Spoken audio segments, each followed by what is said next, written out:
नमस्कार दोस्तों, आप देख रहे हैं 4 PM महाराष्ट्र और मैं हूं मयूर परीख। दोस्तों, महाराष्ट्र की राजनीति में रुक रुक कर हल्के से भूकंप के झटके आते रहते हैं। जैसे कि एक बड़ा भूकंप होता है, उसके बाद जो आफ्टर शॉक्स आते हैं, बिल्कुल वैसे ही आफ्टर शॉक्स महाराष्ट्र की राजनीति में आ रहे हैं। लंबे समय के बाद देवेंद्र फडणवीस ने मीडिया के सामने अपना मुंह खोला और ये कहा कि शरद पवार और उनके बीच में मीटिंग हुई थी और उस मीटिंग के हिसाब से ही बीजेपी और एनसीपी की सत्ता का स्थापन हुआ था और फिर शरद पवार अपनी बात से पलट गए। अब देवेंद्र फडणवीस ने अपनी बात कह दी, लेकिन इस बात के बाद कई सारे सवाल खड़े हुए हैं। मजबूरी किसकी थी? शरद पवार ने ऐसा क्यों किया? अगर यह सरकार का स्थापन नहीं होता तो क्या होता? आखिर ये फजीहत करवाकर देवेंद्र फडणवीस को क्या मिला? अजीत पवार का कितना नुकसान हुआ? और इस बयान की वजह से महाराष्ट्र की राजनीति में आने वाले दिनों में क्या परिणाम हो सकते हैं? इन तमाम मुद्दों पर बातचीत करने के लिए एक शानदार पैनल आज 4 PM महाराष्ट्र पर मौजूद है। संजय शर्मा जी, जो कि संपादक है 4 PM के, आपका स्वागत है। सुधीर सूर्यवंशी ऑथर और सीनियर जर्नलिस्ट हैं, उन्होंने चेकमेट नाम की किताब लिखी है इस पूरे प्रकरण पर।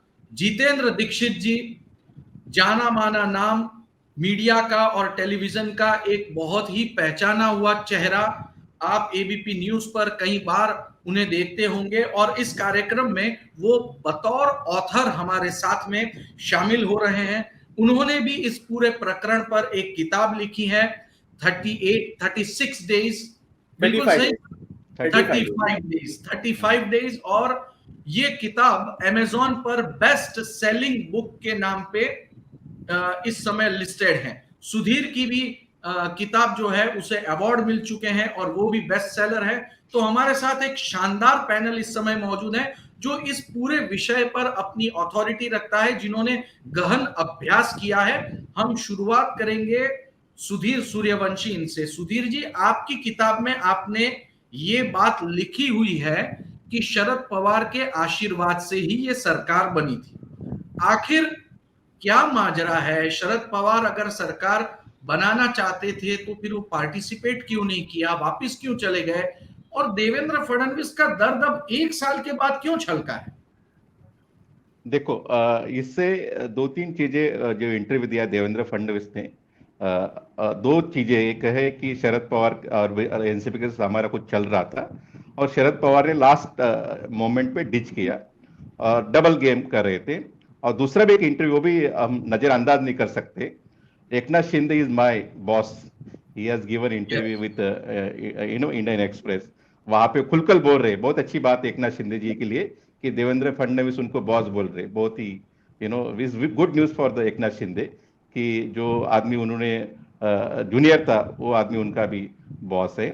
तो जिस चीज का आपने जिक्र किया बीजेपी का, बीजेपी और एनसीपी का, सही बात है। मैंने चेकमेट जब किताब लिखना शुरू किया तो किताब में जो चीजें हुई थी उसके बियॉन्ड जाने के लिए कुछ लोगों का जब इंटरव्यू लेना शुरू किया, of the record, on the record, तो उस दरमियान दो तीन चीजें उभर के आई।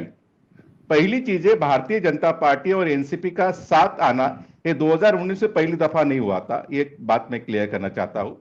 2014 में ये प्रयास हुआ था। आपको याद होगा कि एनसीपी ने प्रेस कॉन्फ्रेंस लेके 2019 के 14 के रिजल्ट के बाद में बीजेपी को ऐसा डिक्लेयर सपोर्ट दिया था विदाउट एनी कंडीशंस। उसको अनसॉलिसिटेड एडवाइस जैसे बोलते हैं, अनसॉलिसिटेड सपोर्ट दिया था भारतीय जनता पार्टी को। उसकी वजह से शिवसेना और भारतीय जनता पार्टी में एक अनबन शुरू हो गई थी उस दरमियान में। बाद में जब मैंने एनसीपी के लोगों को पूछा फिर ये क्या स्ट्रैटेजी थी, बोले कुछ देर बाद वो एनसीपी भारतीय जनता पार्टी की में सत्ते में बैठने वाली थी। लेकिन एनसीपी का एक बड़ा गुट था, वो चाहता था कि सेक्युलर जो विचारधारे वाली जो पार्टी है शरद पवार की, प्रोग्रेसिव विचारधारे वाली, वो पार्टी बीजेपी के साथ जाना अच्छा नहीं, तो फिर बाद में वो प्लान ड्रॉप किया गया। दूसरी दफा 2016 में वो प्रयास किया गया था। आपको याद होगा, संजय राउत ने सामना में एक आर्टिकल लिखा था, सुप्रिया सुले को कैबिनेट की ऑफर मिली, फिर लेकिन शरद पवार ने डिक्लाइन कर दी। तो उस बात पे शरद पवार को मोदी जी चाहते कि आप आ जाइए, और उस टाइम भी शरद पवार ने मीटिंग हुई, अमित शाह के साथ भी मीटिंग हुई। उसमें एक बहुत दिलचस्प बात मैं आपको बताना चाहता हूं। शरद पवार और अमित शाह की जब मीटिंग हुई, उस मीटिंग के बाद में अमित शाह ने कहा कि आप सत्ता में हमको सपोर्ट दीजिए, बैठ जाइए। लेकिन शरद पवार ने कहा पहले आप शिवसेना जो आपके साथ 2016 की चीज मैं बता रहा हूं कि शिवसेना आपके साथ है, उसको पहले आप बाहर निकालिए। अमित शाह ने उसको नकार दिया, बोले नहीं आप आ जाइए, शिवसेना ऑटोमेटिक बाहर निकल जाएगी। तो शरद पवार ने उस टाइम पे नहीं कहा। फिर बाद में अमित शाह और नरेंद्र मोदी की मीटिंग हुई, फिर पूछा क्या हुआ एग्जैक्टली, शरद पवार नहीं क्यों बोल रहे। तो अमित शाह बोल रहे कि उनकी ये कंडीशन, पहले सेना को बाहर निकालो फिर हम आएंगे। बोले फिर क्या उसमें कुछ क्या प्रॉब्लम है। तो उस टाइम अमित शाह ने एक जवाब दिया था, शरद पवार एक चाणक्य है, वो ऐसी चीज कोई चीज बोलते नहीं है। तो हमको बोलते कि शिवसेना को बाहर निकालो, हम अकेले रहते तो उस टाइम में और बार्गेनिंग करते, सरकार भी गिरा सकते थे। इसलिए उन्होंने सोचा कि तुम पहले आ जाओ, हम नहीं जाएंगे, इसलिए मैंने उनको नकार दिया। 2019 में भी वो ये चीज हुई थी। मुझे ऐसा लगता है कि 2019 में भी जब शरद पवार को, एनसीपी को एक कॉन्फिडेंस नहीं था कि सोनिया गांधी शिवसेना के साथ आएगी क्या, जो हिंदुत्व वाली विचारधारा वाली पार्टी है उनके साथ जाएगी क्या, इसलिए शरद पवार एक दूसरा ऑप्शन एक्सप्लोर कर रहे थे। वो ऑप्शन था बीजेपी का। उसके दो मायने हो सकते, एक सत्ते में आने का और दूसरा शिवसेना को ज्यादा दूर करने का। शिवसेना का जो नजदीक जा रही थी उसका, और उसमें इसमें और दरार क्रिएट करने का वो भी एक आइडिया हो सकता है शरद पवार को। इसलिए मातोश्री जब जब भारतीय जनता पार्टी के leaders prominently Devendra Fadnavis phone करते थे, उनके फोन उठाए नहीं जाते थे। उन्होंने खुद कबूल किया कि मेरे फोन उठाए नहीं जाते थे। तो फोन मुझे लगता है कि उठाए नहीं जाते थे, जिस तरीके से देना चाहिए था वो भी रिस्पॉन्स नहीं दे रही थी। अमित शाह उसी टाइम पे आ जाते मुंबई में और मातोश्री में चले जाते, बात बन सकती थी। लेकिन उसको भी उनको एक कॉन्फिडेंस, एक होप था कि ये नहीं आएंगे तो दूसरा एनसीपी अपने साथ आ जाएगी। तो वो भी एक मेरे ख्याल से वो अलग कॉन्फिडेंस शरद पवार ने भारतीय जनता पार्टी को दे दिया था। इसलिए दोनों चीज पे ये सब कंफ्यूजन हो गया। और मुझे इससे क्लियर चीज लगती है कि शरद पवार एक माहिर पॉलिटिशियन है, और देवेंद्र फडणवीस को एक चीटिंग हुआ। मेरे ख्याल से देवेंद्र फडणवीस को दो चीटिंग हुआ, जैसे शिवसेना ने भी चीट किया और एनसीपी ने भी चीट कर दिया। इसलिए उनका जो दर्द है, बहुत बड़ा दर्द है। इन्होंने, अच्छी बात है कि दर्द बाहर निकल रहे कहीं ना कहीं जरिए से, बहुत अच्छी चीज है इन टर्म्स ऑफ आदमी के हेल्थ के लिए। तो दर्द बाहर निकल रहे, जैसे जैसे टाइम मिलता है वो दर्द बाहर निकल रहे। लेकिन जब ये दर्द बाहर निकल रहे, दूसरा दर्द उनके दिल दिमाग में जा रहा है, वो एकनाथ शिंदे का। उनको बॉस करना पड़ रहा है उनके बेचारे को।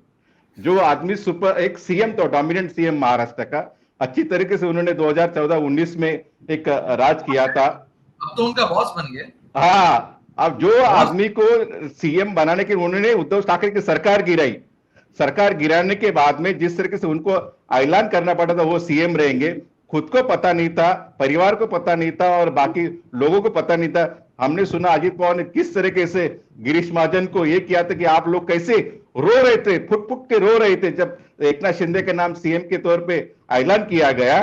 तो मुझे लगता है कि जिस टाइम पे वो एक्सेप्ट नहीं कर रहे थे, एक्सेप्ट न करना और आज 1 साल बाद वही आदमी को बॉस बोलना, ये मुझे ख्याल से बहुत ही लंबा सफर 1 साल का है। अंग्रेजी में एक चीज कहते, time is the best medicine. मुझे ऐसे लगता है कि टाइम ने उनका दर्द भरने का शुरू किया है। दर्द भर रहा है कि दर्द ज्यादा हो रहा है, और डीप जो वुंड है वो ज्यादा जा रही है, ये भी देखने वाली चीज है आने वाले समय में। आपको याद होगा, आपको मैं एक में चीज कहता हूं, आपको याद होगा जब एकनाथ खड़से थे, उनके पास 11-15 पोर्टफोलियो थे, लेकिन जिस तरीके से उनके अगेंस्ट में कौन से डिपार्टमेंट में से, कौन से फ्लोर मंत्रालय के कौन से कैबिन से न्यूज आ रहे उनको भी पता नहीं चलता था। एकनाथ शिंदे आउट हो गए, एकनाथ खड़से। तो उसी तरह से देवेंद्र फडणवीस ने उनको बॉस बोल दिया, लेकिन अंदर के खामे में कुछ करेंगे क्या खड़से जैसा, ये भी देखने वाला सवाल है कि फेस के सामने अलग चीज, पर्दे के सामने अलग चीज। सुधीर, उनका दर्द तो शायद भर भी जाता, लेकिन ये टॉक शो देने के बाद तुमने जो जख्म उनके ताजा किए हैं उनको और भी दर्द होगा। मैं वापस आपके पास आऊंगा।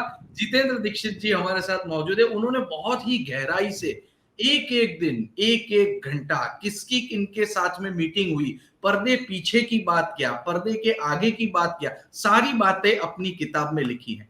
जितेंद्र दीक्षित जी जिस तरह का ये बयान आया है देवेंद्र फडणवीस का, और जिस तरह से इस समय की परिस्थिति में वो है, उनका कहना है कि 3-4 दिन पहले ही शरद पवार ने उनसे बात करना बंद कर दिया, लेकिन फिर भी उन्हें सत्ता स्थापन करनी पड़ी, वरना वो एक्सपोज हो जाते। कौन से एक्सपोज हो जाते? देखो मयूर, यहाँ पर बात ऐसी है कि शरद पवार की जो इमेज इतने सालों में बनी है कि वो सत्ता हासिल करने के लिए कुछ भी कर सकते हैं, बाय हुक और बाय क्रूक उनको सत्ता में रहना है, और सत्ता हासिल करने के लिए वो किसी भी बात को गलत नहीं मानते अगर उनके पूरे सियासी करियर को देखा जाए। तो ऐसे में ये जो बात देवेंद्र फडणवीस कह रहे हैं वो ऊपरी तौर पर देखा जाए तो बिल्कुल गलत नजर नहीं आती है। और जाहिर तौर पर जैसे कि अभी सुधीर भाऊ ने भी कहा कि जब ये सारा कुछ ड्रामा चल रहा था तो उस दौरान शरद पवार हालांकि चाहते थे कि शिवसेना और कांग्रेस के साथ मिलकर महाविकास आघाड़ी की सरकार बननी चाहिए, लेकिन वो कांग्रेस के मामले में कॉन्फिडेंट नहीं थे। और मैंने जब अपनी किताब लिखने के लिए कई सारे कांग्रेसी नेताओं से बात की, उन लोगों से बात की जो उस डेलीगेशन में शामिल होकर जाते थे वहां पे दिल्ली में सोनिया गांधी से बात करने के लिए, तो उनसे एक बात ये समझ में आई कि सोनिया तो बातचीत कर रही थी, लेकिन राहुल गांधी जो है वो इस गठबंधन के बिल्कुल खिलाफ थे। राहुल गांधी से इन लोगों ने मिलने का समय भी मांगा था और ये कहा था कि हम आपसे चर्चा करना चाहते हैं इस बारे में, लेकिन राहुल गांधी ने उन्हें मिलने का समय भी नहीं दिया था। तो शरद पवार ने ये बात बिल्कुल देखी कि अगर हम 3 पार्टियों की सरकार बनाने जाते हैं तो ऐसे में कांग्रेस का जो समर्थन जरूरी है, वो मामला डाइसी लग रहा है और उसमें स्पष्टता नहीं है। सोनिया गांधी बात कर रही थी, लेकिन राहुल गांधी जो है वो तैयार नहीं थे और वो इसके खिलाफ भी थे। एक तरह से ये भी खबर आई थी कि वो इस तरह के गठबंधन के खिलाफ थे। तो कहीं ना कहीं बिल्कुल शरद पवार की ओर से एक झूला झुलाया जा रहा होगा, बीजेपी को सपने दिखाए जा रहे होंगे कि ठीक है, शिवसेना आपके साथ नहीं आती तो हमारे समर्थन से सरकार बन सकती है। लेकिन मैं आपको बता दूं कि जब 23 नवंबर 2019 को जब सुबह सुबह अजीत पवार ने देवेंद्र फडणवीस के साथ में शपथ ली, तो उस वक्त शरद पवार को भी झटका लगा था। जब उनके पास में खबर आई कि ऐसा हो रहा है, मतलब टीवी पर चलने से पहले ही उनके पास खबर आ गई थी, और जब उनके पास में ऐसी जानकारी मिली तो इस बार उनको ही got a taste of his own medicine. ये बात बिल्कुल सही है। और बाद में हमारे माझा कट्टा में भी आए थे शरद पवार, हमारे इंटरव्यूज में भी उन्होंने कई बार ये बात कही थी, कुछ एक बार कही थी कि देखिए, मुझे इस बात का अंदाजा था कि अजीत पवार की देवेंद्र फडणवीस से बातचीत चल रही है, लेकिन वो इस तरह से जाकर के सीधे उनके साथ में शपथ ले लेंगे और इस तरह की बगावत हो जाएगी, ऐसा अंदेशा उनको नहीं था। तो उस सुबह जो है खुद हम सब जैसे चौंके थे, तो शरद पवार भी उसी तरह से उस सुबह चौंके जरूर थे। लेकिन देवेंद्र फडणवीस का ये नैरेटिव सेट करना कि शरद पवार की जानकारी में सब कुछ हो रहा था और ये बात फाइनल हो गई थी कि उनके साथ में मिलकर सरकार बनाई जाएगी एनसीपी और बीजेपी की, मैं इससे पूरी तरह से सहमत नहीं हूं मयूर। संजय शर्मा, एक से 2 सेकंड लेता मैं जितेंद्र जी ने जो बात कही कि हम सब चौके थे। जितेंद्र जी, आपको याद होगा, आप सबको याद होगा कि मैं आई एम नॉट बोस्टिंग, लेकिन मैंने एक ट्वीट किया था 4-5 दिन पहले कि अजित पवार 30 और 40 एमएलए के साथ में बीजेपी के साथ जा सकते हैं। 4 दिन पहले जब सुबह ये मैंने देखा था, बिल्कुल उससे हर जगह हड़कंप मच गया था। मुझे याद है, मुझे दादर के बीजेपी ऑफिस में था और वहां पर किसी ने मुझे आपका ट्वीट दिखाया था और कहा था कि देखो सुधीर सोलंकी ने इस तरह का, आपका वो कट्टा न्यूज था ना, वो जो उस टाइम में कट्टा न्यूज काम करता तो उसमें वो मैंने बिल्कुल वो देखा था, आपने बिल्कुल उसका प्रेडिक्शन किया था और उस तरह से हुआ भी आगे। हाँ, तो उस टाइम पे एनसीपी के बहुत लोगों ने मुझे फोन करके बोला था ऐसी चीज हो ही नहीं सकती। जब हुआ वही लोग मुझे कांग्रेस बोलते हैं कि 4 दिन पहले तुझे मेहनत कैसे लगी, जो किसको भी नहीं पता थी। तो कभी कभी अपना चीज जो इंफॉर्मेशन है वो सही सोर्स की वजह से सही हो जाती है। बहुत बड़ी इंफॉर्मेशन थी, बहुत बड़ी इंफॉर्मेशन थी और एकदम सही साबित हुई। संजय शर्मा जी, अब आप यहाँ एक देख पा रहे हैं कि ये महाराष्ट्र की राजनीति नहीं बल्कि एक सब्जी मंडी टाइप लग रहा है कि भाई जो सुधीर जी ने बताया, जितेंद्र दीक्षित जी ने बताया कि चलिए केला ले लेते हैं, नहीं केला नहीं मिला तो चलिए अब जो है सेब ले लेते हैं, चलो सेब के भाव ज्यादा है तो चलो पेरू खरीद लेते हैं, अमरूद खरीदते हैं। ये क्या बात है? आप इतने बड़े नेटवर्क के संपादक हैं, जब इस तरह की बातें सामने आती है, रह रह के नेता का दर्द छलकता है और रह रह के पब्लिक के बीच में एक ऐसा नैरेटिव सेट हो रहा है कि सभी कोई एक दूसरे के साथ मिले हुए थे। आप क्या कहेंगे, आपकी टिप्पणी क्या है इस पर? देखिए, अगर आपको महाराष्ट्र की राजनीति के वो दिन समझने हैं तो निश्चित रूप से सुधीर भाई और जितेंद्र जी की किताब पढ़ लीजिए। काफी सारी तस्वीर तो सामने हो जाएगी कि पर्दे के पीछे से कहाँ से तलवार चलती है, कहाँ गले मिलते हैं और कहाँ गले मिलके छुरा मारती हैं। लेकिन इस समय सबकी निगाह फिर महाराष्ट्र पर लगी है। यूपी के बाद सबसे ज्यादा सीटें देने वाला राज्य है, और जो लाइन कही जाती थी कि जो यूपी पे राज करेगा वो देश पे राज करेगा, अब उल्टा हो रहा है। इस समय लोग कह रहे हैं जो महाराष्ट्र पे राज करेगा वो देश पे राज करेगा, क्योंकि महाराष्ट्र यूपी तो लगभग सेट सा ही है, 5-10 सीटें आगे पीछे हो सकती है, लेकिन महाराष्ट्र में बीजेपी के सितारे बुलंद भी हो सकते हैं और बीजेपी की नैया डूब भी सकती है। और शरद पवार के बारे में पूरे देश में, ना सिर्फ महाराष्ट्र में, पूरे देश में ये बात सामने आती है कि वो वाकई में राजनीति के चाणक हैं। और जो देश के हालात चल रहे हैं, इतने प्रधानमंत्रियों की लाइन लग गई है इस दौर में कि ये भी प्रधानमंत्री हो सकते हैं, वो भी हो सकते हैं, बीजेपी कम आ गई तो ये हो सकता है, वो हो सकता है। तो मुझे लग रहा है शरद पवार के मन में भी ऐसी इच्छाएं जगना कोई गलत बात नहीं है। राजनीति में आते हैं तो सबकी मकसद यही होता है कि किसी तरह हम देश की सबसे बड़ी कुर्सी पर पहुंच जाएं। और शरद पवार जिस तरह से एक बड़ी लॉबी के, व्यापारियों की बड़ी लॉबी के, शुगर लॉबी के और देश के तमाम राजनेताओं से उनके संबंध हैं, तो मुझे लगता है कि वो एक बड़ा खेल कर सकते हैं। लेकिन हाँ, ये बात सही है कि अभी जिस तरह उन्होंने अपनी बेटी को, प्रफुल्ल पटेल को आगे बढ़ा दिया, अजीत पवार को डाउन किया कि भाई जाके कर लो बैटिंग, तुम्हें जितनी बैटिंग करनी है, दिन भी महीने भी इतने नहीं बचे हैं। तो शरद पवार की राजनीति को समझना आसान नहीं है, और ये मैं मानता हूं, और अजीत पवार की महत्वाकांक्षाओं को भी समझना आसान नहीं है। लेकिन महाराष्ट्र में जो प्रयोग भारतीय जनता पार्टी कर रही है वो बीजेपी के लिए मेरी समझ में खतरनाक है। आप देवेंद्र फडणवीस को किनारे कर रहे हैं, नितिन गडकरी का मुंह फूला हुआ है, कोई तीसरा विकल्प आपको नजर नहीं आ रहा है। आपकी सारी उम्मीदें इस बात पर टिकी है कि शरद पवार के घर में फूट हो जाए और उसका हम फायदा उठा लें। तो बीजेपी का जो अपनी ताकत है, अपनी हैसियत है, अपनी हिम्मत है, जो शिवसेना को तोड़ के लाई, वो तो मुझे तो यहाँ रह के नजर नहीं आ रही है कि एकनाथ शिंदे इतने ज्यादा ताकतवर हों। बल्कि मुझे तो ये लग रहा है कि सहानुभूति जो है वो दिन पर दिन, जितने दिन बीत रहे हैं, उद्धव की तरफ ज्यादा हो रही है। जो ओरिजिनल शिव सैनिक है, मुझे लगता है कि वो उद्धव की तरफ ज्यादा हो रहे हैं। तो अब राजनीति के और जिंदगी के इस पड़ाव पर आकर शरद पवार के लिए बड़ा जरूरी है कि अजीत पवार अगर कोई फैसला करते हैं तो वो उनको अपने भतीजे को मात दे के दिखाएं, वरना ये हो जाएगा कि जिंदगी में सबको मात देते रहे, अपने घर में मात खा गए। तो महाराष्ट्र की राजनीति इस समय देश की राजनीति का सबसे प्रमुख कारक बनी हुई है, और आप तीनों लोग महाराष्ट्र की राजनीति को पल पल जानते हैं, हथेली की तरह जानते हैं, तो आपसे बेहतर तो कोई बता नहीं सकता। लेकिन हाँ, ये बात सही है, पूरे देश के लोगों को निगाहें महाराष्ट्र पर लगी हुई हैं। और जितेंद्र जी और सुधीर जी एक्सपर्ट हैं महाराष्ट्र की राजनीति में, मयूर जी आपने बहुत साल काम किया है, तो आप लोग बेहतर बता सकते हैं कि कहाँ पे तोला और कहाँ पे पाव और क्या खेल चल रहा है। लेकिन हाँ, दूर बैठे लोग ये महाराष्ट्र को जानना जरूर चाहते हैं। जी जितेंद्र भैया। मैं सुधीर भाई से थोड़ा इस बात पर चर्चा करना चाहता हूं। सुधीर भाई को क्या लगता है कि भाई आखिर एकनाथ शिंदे को सीएम पद देने के पीछे की क्या मतलब रणनीति रही बीजेपी की? आपका क्या मानना है?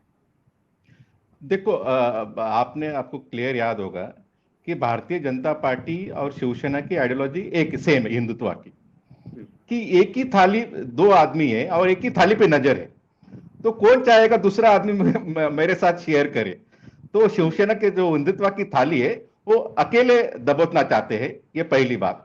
आपने गोवा में देखा होगा, गोमंतक एक पार्टी है वहां की, सबसे बड़ा पार्टी है, रीजनल पार्टी था, तो उनका एक डोमिनेंस था। तो उनके सारे उन्होंने गोवा एंट्री की, जैसे शिवसेना के सारे महाराष्ट्र में एंट्री की। वो पार्टी की हालत क्या है अब गोवा में? 2 ही सीटें। वो पार्टी की हालत क्या है? 2 ही सीटें। अभी वही मुझे लगता है कि वही सिचुएशन, वही सब चीजें वो शिवसेना के साथ करना चाहते थे, लेकिन शिवसेना के जो लीडरशिप है उद्धव ठाकरे, तो उनको भनक लग गई। जिस तरीके से 2019 के चुनाव में एक इंडिपेंडेंट कैंडिडेट खड़ा कर दिए गए थे शिवसेना के जो ऑफिशियल कैंडिडेट के अगेंस्ट में बीजेपी ने, तो उनको पता चल गया हमको जिताने से ज्यादा उनको गिराने में ज्यादा लगी है बीजेपी। तो उनको ठाकरे माइनस शिवसेना करना था, उनको धनुष्यबाण माइनस शिवसेना करना था, उनको शिवसेना को डिफंक्ट ही बनाना है। आज एकनाथ शिंदे को रियल शिवसेना दिया गया है, लेकिन ये टेम्पररी है, परमानेंट नहीं है। उनको ही पता है शिवसेना की जो लेगेसी है वो बहुत बड़ा शू है, वो शू में पाव रखना, बाला साहब ठाकरे के शू में पाव रखना वो बहुत बड़ी चीज है। वो उद्धव ठाकरे ने उन्होंने वो शू में पाव नहीं रखा है, उन्होंने खुद अपना एक दूसरा शू निर्माण किया है। जैसे बाला साहब ठाकरे का हिंदुत्व और उद्धव ठाकरे हिंदुत्व आप कंपैरिजन करेंगे तो बहुत अलग चीज है। उद्धव ठाकरे वो उनके जो दादा है प्रबोधनकार ठाकरे, जो हमेशा इंक्लूसिव हिंदुत्व की बात करते थे, वो जो फाइनेटिक हिंदुत्व, कम्युनल हिंदुत्व, वो कभी बात नहीं करते थे। उनके दादा प्रबोधनकार ठाकरे वो हमेशा हर कास्ट, हर कम्युनिटी, हर रिलीजन को साथ में लेने की बात करते थे। इसलिए उद्धव ठाकरे कहते मैं शेंडी और जानवे के हिंदुत्व नहीं चाहता, मुझे हर समूह, हर तबका मेरे साथ रहना चाहिए। इसलिए आपने देखा होगा ये सरकार आने के बाद में सबसे ज्यादा खुश कौन सी कम्युनिटी महाराष्ट्र में थी? Muslim community. क्योंकि एक भी दंगा, एक भी फसाद महाराष्ट्र में नहीं हुआ था। जब यूपी के मुसलमान महाराष्ट्र में आते थे कुछ ये 1 साल पहले, तो सबसे खुश होते थे, अरे इतना अच्छा माहौल आप लोग इधर है, हम किस तरह से उधर झेलते हैं बुलडोजर बाबा को। तो मुझे लगता है कि उद्धव ठाकरे और आदित्य ठाकरे ने उनकी जो राजनीति है अलग तरह से डिफाइन की है। आपको याद होगा असेंबली सेशन था नागपुर में, वहां पे उन्होंने एक चीज कही थी, बहुत बड़ी चीज की थी, हमने बहुत गलती की, हमने एक मायोपिक विचारधारा को लेकर राजनीति की, उससे उनका पार्टी बड़ी नहीं, पार्टी का सीमित रही, मुंबई और कोंकण में सीमित रही, पार्टी बड़ी नहीं। उद्धव ठाकरे के लीडरशिप से सबसे ज्यादा जगह सीट्स मेरे ख्याल से शिवसेना को आए, 63 सीट्स 2014 में। बाला साहब ठाकरे के टाइम में भी इतने सीट कभी शिवसेना के नहीं आए। हाँ, तो ये उद्धव ठाकरे का भी सक्सेस है। जिस तरीके से वो अलग सेकंड जनरेशन है, न्यू जनरेशन है, वो नहीं चाहते कि ऐसे कम्युनिस्ट, कम्युनल पॉलिटिक्स और फाइनेटिक्स पॉलिटिक्स चले। देखो हम सब हिंदू है, हिंदू रिलीजन बिल्कुल है, लेकिन सब हिंदू फैनेटिक्स नहीं है, सब हिंदू फैनेटिक्स नहीं है। ये तो सुधीर भाई, इसका मतलब क्या, मतलब हम आगे चल के लगाए, आप जैसे बोल रहे हैं, तो क्या ये संभावना बड़ी प्रबल है कि एकनाथ शिंदे कल को जाकर या उनके समर्थक जो है बीजेपी में ही शामिल हो जाएं? ये रूल आउट नहीं कर सकते। जिस तरीके से वो उनके बेटे की सीट पे दावा कर रहे, कल्याण डोंबिवली पे दावा कर रहे, जिस तरीके से उनको बेटे को ह्यूमिलेट किया कर रहे, जिस तरीके से एकनाथ शिंदे के गुटों के सीटों पे दावा कर रहे, तो मुझे लगता है ये चीज अभी इमीडिएट नहीं करेंगे। लेकिन मैं ये बात भी क्लियर करना चाहता हूं, क्योंकि बीजेपी को सख्त जरूरत है अभी रीजनल पार्टीज की। जिस तरह से पटना में अपोजिशन की मीटिंग हुई, ये तो नहीं ना, अंग्रेजी में बोलते हैं well begun is half done, और उनको जो लोग नहीं आने वाले तो वो भी लोग आए, शिमला की मीटिंग भी फिक्स हो गई। तो मुझे लगता है कर्नाटक ने एक दिखा दिया मोदी का करिश्मा और हिंदुत्व काफी नहीं है इलेक्शन जीतने के लिए। जब तक तुम्हारा ग्राउंड नेटवर्क अच्छा नहीं है, जब तक तुम्हारा लोग साथ में नहीं है, इसलिए मुझे लगता है विदेश में आते आते मोदी जी ने पहली रैली भोपाल में एक बूथ लेवल की रैली को संबोधन किया। उनको पता ये इंपॉर्टेंट है, उनको पता है। अगर हम क्षेत्रीय राजनीति की, महाराष्ट्र की बात करें, तो मुझे लगता है कि एकनाथ शिंदे को साथ लेने के पीछे एक कारण ये भी हो सकता है कि बीजेपी के पास में कोई स्ट्रांग मराठा फेस नहीं है। आप देखिए, कोई इतना बड़ा मराठा फेस कौन सा है? कोई नहीं है इस तरह का, इतना एग्रेसिव, या जिसका नेटवर्क हो, जिसके पास पैसा हो, जिसके पास जो है रिसोर्सेस हो। तो मुझे लगता है कि बीजेपी यहाँ पर लैग कर रही है, और ऐसे में एकनाथ शिंदे जो है उनके लिए एक औजार बन के आ सकते हैं। नहीं, उसमें भी तो एक पॉजिटिविटी देखो, देवेंद्र फडणवीस में लीडरशिप में 2014 में इलेक्शन लड़ाया गया, 120 सीट आई थी, बाद में 2019 में 125 सीट आई। तो देवेंद्र फडणवीस की लीडरशिप एज अ ब्राह्मण, he has a limitation that we have to accept against the Sharad Pawar when it comes to the Maratha stature, Bahujan stature leader। तो उनको अमित शाह ने उनको 10 साल दे दिया, मोदी ने 10 साल दिया, भाई 10 साल खेलो, तुमको करना है। लेकिन 10 साल में वो जिस तरीके से नॉर्थ बेल्ट में, यूपी में, राजस्थान में जो सीएम्स लोग रहते हैं, वो एक सिंगल हैंडेडली पावर में आते हैं, पावर में लाते हैं पार्टी को, देवेंद्र फडणवीस कर नहीं पाते, इसलिए उनको डिमोशन कर दिया। इसलिए उन्होंने आज शिंदे को अपना बॉस कबूल कर लिया, ये इंपॉर्टेंट चीज है। दूसरी सुधीर, मैं सॉरी बीच में रोकना चाहूंगा। सुधीर, आपसे भी पूछना चाहूंगा, जितेंद्र दीक्षित जी आपसे भी पूछना चाहूंगा। एक स्टेटमेंट अभी भी अनक्लियर है, वो स्टेटमेंट इंटरव्यू में देवेंद्र फडणवीस ने यह दिया है कि लगभग शपथ विधि के 3-4 दिन पहले ही शरद पवार इन्होंने अपने आप को पूरी प्रक्रिया से बाहर कर लिया था। और उसके बाद आगे चलते हुए देवेंद्र फडणवीस ये बताते हैं कि हम इस पोजीशन में आ गए थे कि हमें शपथ लेनी ही पड़ेगी, वरना हम एक्सपोज हो जाते, और मेरा चाहे कुछ नुकसान होता ना हो, लेकिन अजीत पवार जरूर इस मामले में फंसते। ये बात कहीं समझ में नहीं आ रही है भैया। अगर अभी देखिए संजय राउत ने तुरंत रिएक्शन दे दिया कि ये मैं इस पूरी बात का एक ही सेंटेंस में बताता हूं कि हमको जम गया, आपको जमा नहीं। Very simple, single liner answer. The point which comes is, जो यहाँ पे सबसे बड़ा है, मैं आप दोनों से एक के बाद एक करके जवाब जानना चाहूंगा। पहले सुधीर जी आपसे, कि हमें ये बताइए कि आखिर अजीत पवार फंस कैसे जाते? सरकार नहीं बनती, शरद पवार इंटरेस्टेड नहीं थे, 4 दिन बाकी थी, सत्ता की भूख ऐसी कौन सी थी कि आपको शपथ लेना ही पड़ा? देखो, देवेंद्र फडणवीस ने कहा हम एक्सपोज होते हैं, सही बात है। जिस तरीके से 2019 के रिजल्ट आने के बाद में शरद पवार का एक प्रेस कॉन्फ्रेंस आप माइन्यूटली देख लीजिए, वो कहते हैं कि हमको मैंडेट मिला नहीं, हम अपोजिशन में बैठेंगे। एक बार नहीं कहा, उन्होंने 10 बार कहा कि जब शरद पवार ने ये चीज दोहराने की ये प्रयास किया, तब मैं उस दिन समझ गया कि एनसीपी पावर में आने वाली है। शरद पवार की कहती जो आज ये चीज बोलते हैं उसके अगेंस्ट में 100% होता है। तो उसी दिन मुझे भनक लग गई कुछ ना कुछ गड़बड़ चल रहा है अंदर से, बहुत बड़ी चीज होने वाली है। तो वो अमित शाह को चैलेंज कर रहे थे कि उन्होंने कहा था, एक मुझे आज भी याद है, वो चेकमेट में मैंने वो दर्ज भी किया है कि मैंने देखा है अमित शाह बहुत माहिर है सरकार गिराने में और सरकार बनाने में। मैं महाराष्ट्र में उनका स्किल देखना चाहता हूं कि महाराष्ट्र में किस तरह से वो सरकार बना सकते हैं। तो आई एम रीगरली waiting for Amit Shah skill. तो उन्होंने डायरेक्ट चैलेंज दिया था अमित शाह को, इसीलिए वो सरकार, वो 80 घंटे की सरकार नहीं बना पाते, तो एक चैलेंज एटलीस्ट उन्होंने, उसके पास कुछ तो है भाई, हमने कुछ प्रयास किया था 80 घंटे का, वो सरकार नहीं बन जाती। तो शरद पवार का चैलेंज खुला था कि अमित शाह कुछ नहीं कर पाए, वो ओपन चैलेंज था। तो मुझे लगता है वो कुछ तो भी दिखाने के लिए उन्होंने वो प्रयास किया। दूसरी बात, अजीत पवार का जो स्क्रिप्ट की एक बात कहता, शरद पवार हमेशा एनसीपी में कहते हैं कि हमेशा शरद पवार अपने भतीजे को आधी स्क्रिप्ट देते हैं, आधी स्क्रिप्ट अपने पास रखते हैं, उनको वो आधी स्क्रिप्ट के हिसाब से काम करते हैं, लेकिन जब स्क्रिप्ट खत्म हो जाते हैं उसके बाद में क्या करना वो सिर्फ शरद पवार को पता रहता है। वो चले गए, लेकिन उसके बाद में क्या करना वो शरद पवार को पता था कि किस तरह से वापस आना है। जितेंद्र दीक्षित जी, आप क्या कहेंगे? यही सवाल, आपकी क्या कमेंट है? देखो, जैसा मैं पहले कह रहा हूं कि शरद पवार की जो है जरूर मतलब उन्होंने इस तरह की आशाएं बंधवाई होंगी बीजेपी को कि हम आपके साथ आ सकते हैं, इस बात के मद्देनजर कि कांग्रेस महाविकास आघाड़ी की सरकार में साथ में नहीं आएगी। लेकिन जो फाइनली जो हुआ उसको लेकर जो है शरद पवार खुद जो है चौंके हुए थे।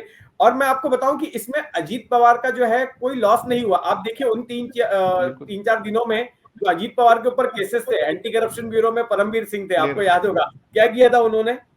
तो इस पूरे उसमें first clean chit Ajit Pawar को उस पूरे कांड से कोई भी नुकसान नहीं हुआ, उनका फायदा ही हुआ। एक तो उनको क्लीन चिट मिल गई बीजेपी के साथ जाने के बाद एंटी करप्शन वाले मामले से, नंबर 1। उसके बाद वो वापस से ससम्मान एनसीपी में आ गए, फिर से उनको उप मुख्यमंत्री का पद मिल गया, जो उनकी हैसियत थी वो वापस आ गई। क्या हुआ उनके साथ में? अल्टीमेटली अजीत पवार का कोई नुकसान नहीं हुआ।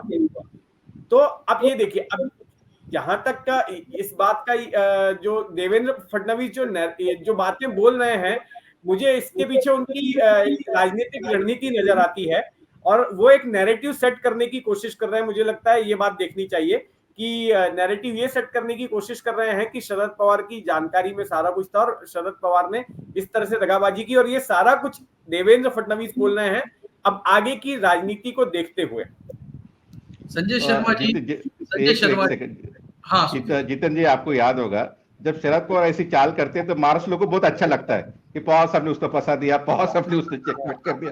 तो लोग अलग तरीके से, एक्चुअली देवेंद्र फडणवीस जिस तरीके से, इससे मुझे लगता है उनका वो इमेच्योर ज्यादा दिखा रही है चीज बोल के, बिकॉज ये पर्दे के पीछे चीज रहती है, चीज कभी बाहर नहीं आती। वो हमेशा मुझे लगता है कि ये है ना, ये एक नैरेटिव सेट करने की कोशिश कर रहे हैं शरद पवार की विश्वसनीयता को, उसको डेंट करने के लिए। मतलब जो राजनीति में उनको तो मालूम है शरद पवार की कैसी क्या इमेज या विश्वसनीय, लेकिन उस चीज को आने वाली वक्त की राजनीति जो उठापटक होने वाली है उसको देखते हुए वो होल्ड करने की कोशिश कर रहे हैं एनसीपी के कार्यक्रम में। मेरा ऐसा मानना है, ये नैरेटिव उन्होंने गढ़ना शुरू कर दिया है। संजय शर्मा जी, कुल मिलाकर ऐसा लग रहा है, इस चर्चा का जो लबोलुआब बन रहा है वो ये बन रहा है कि इस गेम के अल्टीमेट विनर जो है वो शरद पवार है, चाणक्य है। अजीत पवार, इनके ऊपर से सारे चार्जेस हट गए, सारे केसेस से वो साफ हो गए। जो उनके सबसे नियरेस्ट डियरेस्ट फैमिली मेंबर हैं वो सारे झमेलों में से बाहर आ गए। जिन डोर से वो बंधे हुए थे वो सारी डोर कट गई। फिर वो सत्ता में आ गए। सत्ता में आने के बाद अब ग्रांड अलायंस में भी बहुत ही बड़ी और अहम भूमिका निभा रहे हैं और महाराष्ट्र की पॉलिटिक्स में ड्राइविंग सीट पर दिख रहे हैं। क्या कहेंगे? नहीं, महाराष्ट्र नहीं, वो देश की ड्राइविंग सीट पर दिख रहे हैं। जिस तरह से कांग्रेस ने हमला किया अडानी पर और फिर अडानी जी उनसे बंद कमरे में बैठे और उन्होंने एक झटके में कांग्रेस के अभियान की हवा निकाल दी कि भाई ये इस तरह हमले उचित नहीं है। और कर्नाटक में कांग्रेस ने अडानी का नाम भी नहीं लिया। अडानी के साथ बंद कमरों में मीटिंग होती है, पूरे कांग्रेस चुप हो जाती है और इस एक हर स्टेप में उन्होंने जीत हासिल करी है। आज तक किस्सों में होता है कि ईडी ने नोटिस दिया तो वो बारिश में निकल पड़े और जब शरद पवार निकले तो बंबई में तूफान आ जाएगा। आज भी लोग इस तरह की बातें करते हैं। तो शरद पवार को पिछले सारे घटनाक्रम में कहीं कोई नुकसान होता हुआ नजर नहीं आया, बल्कि ये मैसेज गया पूरे देश में कि महाराष्ट्र की राजनीति शरद पवार के बिना की नहीं जा सकती, किंग मेकर है वो। तो मुझे लगता है कि अभी भी ये धारणा है या नहीं है ये तो अभी नहीं कहा जा सकता, लेकिन आम धारणा ये है कि शरद पवार कभी भी चीजों को पलट सकते हैं, कभी भी चीजों को अपने मनमाफिक शतरंज की चौसर पे दांव चल सकते हैं। तो ये चीजें किसी नेता के बड़े पक्ष में जाती है कि उसके बारे में ये धारणा बन जाए कि ये वो नेता है जो कहीं ना कहीं कभी भी किसी भी प्रतिकूल परिस्थिति में स्थितियों को अपने अनुकूल कर सकता है। तो मुझे तो लगता है कि कम से कम शरद पवार अपनी ये छवि बनाने में पूरे देश में कामयाब हो गए हैं और थर्ड फ्रंट और फोर्थ फ्रंट जो भी बन रहा है शरद पवार के बिना उसकी कल्पना की नहीं जा सकती। तो शरद पवार की राजनीति पिछले कुछ सालों में परवान पर चढ़ी है। मुझे लगता नहीं है कि उसका ढलान अभी भी कहीं नजर आ रहा है। जी, बहुत बहुत शुक्रिया संजय शर्मा जी, आप इस शो में आए। सुधीर सूर्यवंशी, आपने बहुत ही अच्छी जानकारी दी। जितेंद्र दीक्षित जी, आपने एक बढ़िया एनालिसिस किया। महाराष्ट्र की राजनीति को अगर कोई व्यक्ति अगले आधे घंटे या 1 घंटे में सब कुछ समझना चाहता है तो अगर ये शो देख लेगा तो उसे बिल्कुल ठीक से समझ में आ जाएगा। इस राजनीति के साथ में जुड़े हुए जितने भी प्रकांड पंडित हैं वो इस शो में जुड़े थे। संजय शर्मा संपादक 4 PM भी मौजूद थे। कुल मिलाकर महाराष्ट्र की राजनीति में ऐसे आफ्टर शॉक्स जारी हैं, लेकिन आखिरकार अंत में क्या होने जा रहा है? महाराष्ट्र की आज वो दिन है जब उद्धव ठाकरे ने इस्तीफा दिया था मुख्यमंत्री पद से। 30 जून वो दिन आएगा जब एकनाथ शिंदे जो हैं उनको मुख्यमंत्री बने हुए 1 साल पूरा हो जाएगा। कुछ ही दिनों में महानगर पालिका के चुनाव आएंगे और ये सारी की सारी बातें बहुत ही अहम होगी, इंपॉर्टेंट होगी और मतदाता इससे अपना रुझान जो है वो बनाएंगे। आप सभी कोई इस शो में आए और अपना नॉलेज शेयर किया, आप सभी का बहुत बहुत धन्यवाद। इसी तरह की डिबेट्स, इंफॉर्मेशन और एक्सप्लेनर्स के लिए सब्सक्राइब करें 4 PM महाराष्ट्र और बेल बटन दबाना न भूलें। बहुत बहुत धन्यवाद।